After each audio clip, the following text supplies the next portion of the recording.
In this episode on Project Low Fairmount, the more things change, the more they stay the same.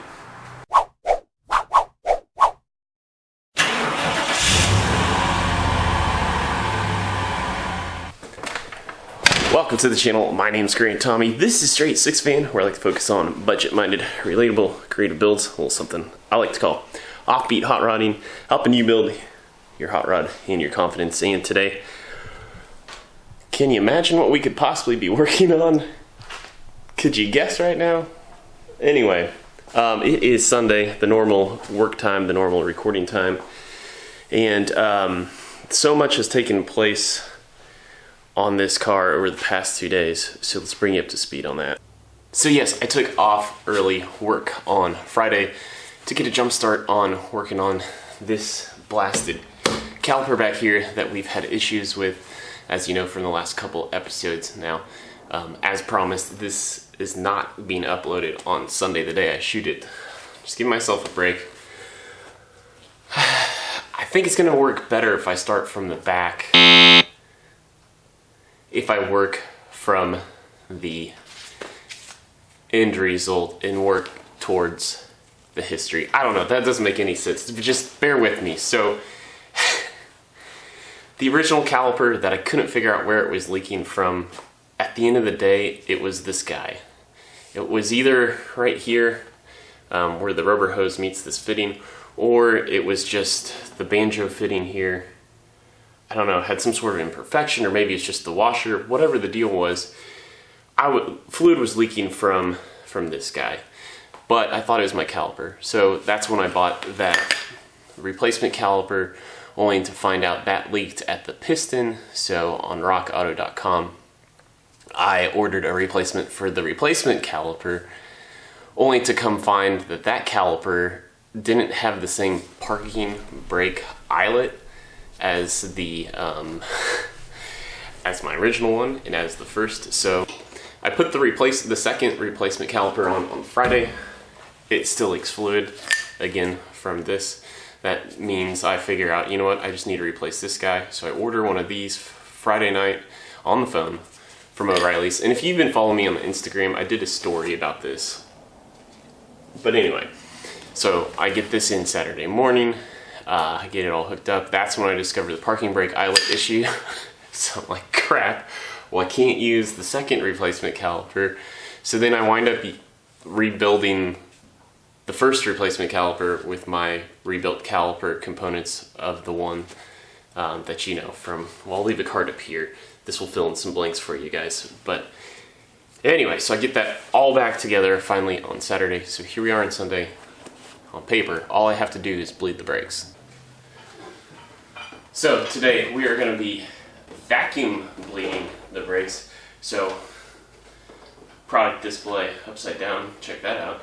I bought this at O'Reilly's actually last weekend in anticipation of bleeding the brakes if I had to do it by myself. But anyway, I would bring you along over here, but as you know, the quarters are tight, so it's really hard to get a camera set up over here. I'm just going to do it, just going to try it, follow directions, which is weird. They say to start on the caliper closest to the master cylinder, which gravity bleeding and partner bleeding, they always say go the furthest away from the master cylinder. So whatever, I'm just going to follow the instructions, see if we can't have success this way. Let's do it. Alright, the instructions say if bubbles coming out of the fitting are very small and even in size, the air is probably coming from within the system, meaning the brake bleeder, the vacuum bleeder. It is not necessary to eliminate these bubbles as they do not affect brake operation. If desired, these bubbles can generally be eliminated by placing grease or Teflon tape around the threads.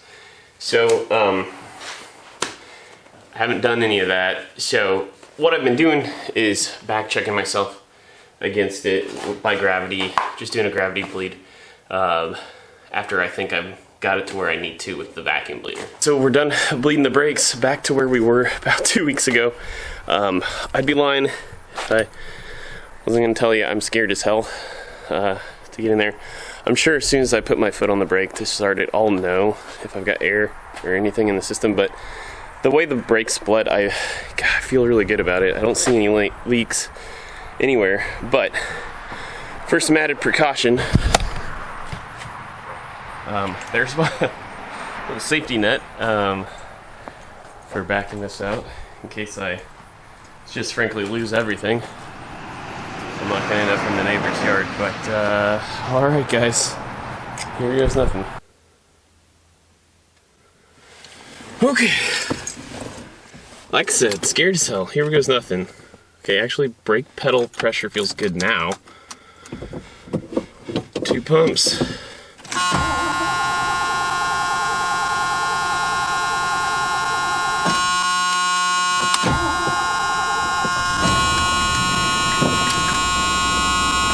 Okay, we went all the way to the floor with the vacuum, so that's neat. Pumped it a few times. Feels like we're picking up a little bit of pressure.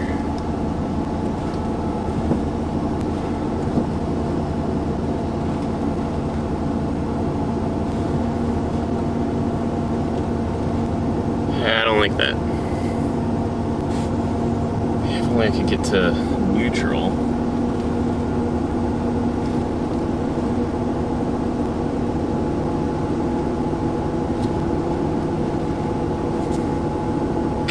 I just want to get it in neutral. Okay, that helped better than last time. So we're in neutral. Now what?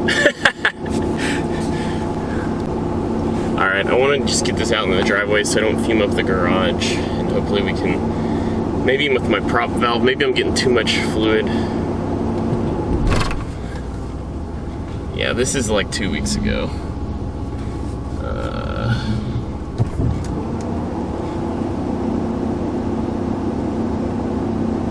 I really don't want to throw it. Like, I guess, let's see.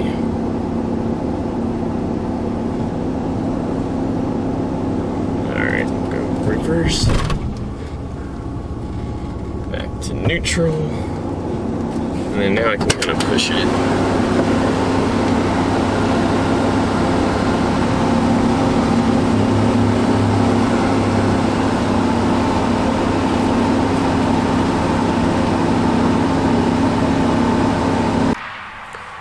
Alright, so, yeah, as you saw, no brakes. I backed the car out, put it in neutral, let it rest on the sandbags back there, and I tried one more time I re-bled the master cylinder per this Scotty Kilmore video up here someone suggested. I do think there maybe was a little bit of air that came out for the front side reservoir, or the reservoir that goes to the front brakes. Because I've got, you know, it's two there. So maybe got a little bit of air. And then I re-bled all the brakes and got a little more. There were a few air bubbles I got out. But I'm not expecting when I jump in the car to pull it in the garage that we're going to have brakes all of a sudden. I'm starting to wonder if it's the master cylinder. That's crap. That's all I can think of at this moment. But before I do that, I've got to clean out this side of the garage because it's disgusting from almost 6 months now. Wow, 6 months, pretty close, of crud and the Fairmont being on jack stands. So I'm going to get to that so today isn't a waste. But yeah, as you can see, this is why I wasn't in a hurry to get this episode up on regular Sunday time. By the way, I don't think I've ever shown you guys the new wheels that I got on the Tacoma. These are off of like a 16 or 17 Toyota 4Runner. A buddy of mine hooked me up with these. His wife totaled their car, and so he let me swap these out for free. You know, in the picture, I kind of had my doubts. I was like, hey, I don't know about it.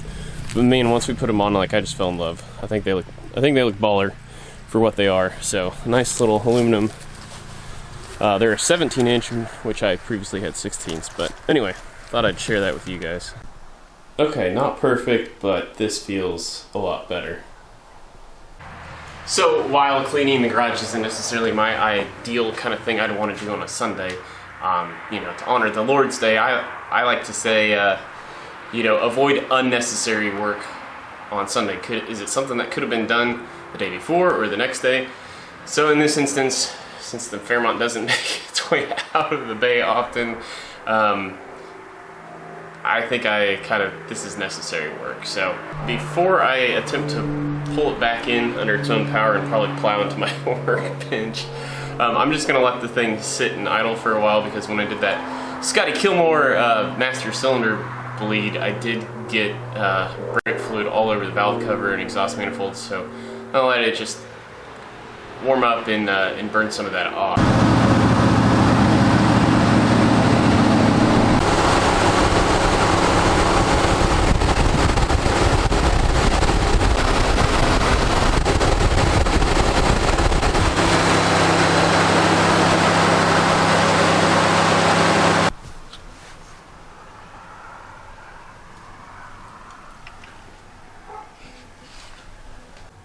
So here we are, leaking again from the same spot on the bantry bolt.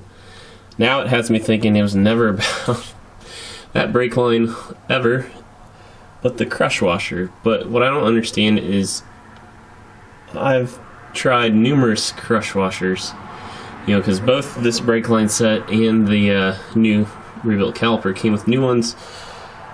I've tried new, I've tried old, and it's still the same result. I just don't understand, and it's not an issue over on the passenger side, just here on the driver's side. That's what I just don't get. So that's it. I'm out of options. I'm out of everything in my control to fix. I just don't know what's the dealio anymore. All I can think now is maybe the master cylinder. Maybe there's something wrong with it. I do know when I was bench bleeding it, like I was in, out, and then it seemed like on one push, something kind of like all of a sudden got easier. So maybe I broke some sort of internal seal. I don't know. But yeah, it's at this point I have to go take it somewhere. Have somebody else who can have a fresh perspective, look at it, tell me what's wrong. So that's where we're at. Again, hope you guys understand why I didn't make it a rush to get this up on Sunday. That's why I took a little extra time off. Because, again, I've seen this one 1,000 times. Okay, maybe just 3 times. But anyway, like, comment, share, subscribe. If you want to support the channel some other way, think about a straight 6-fan piston seat or my 3060s 198 slant 6 inspired t-shirt. That's going to do it for this episode. Until next time. Peace out.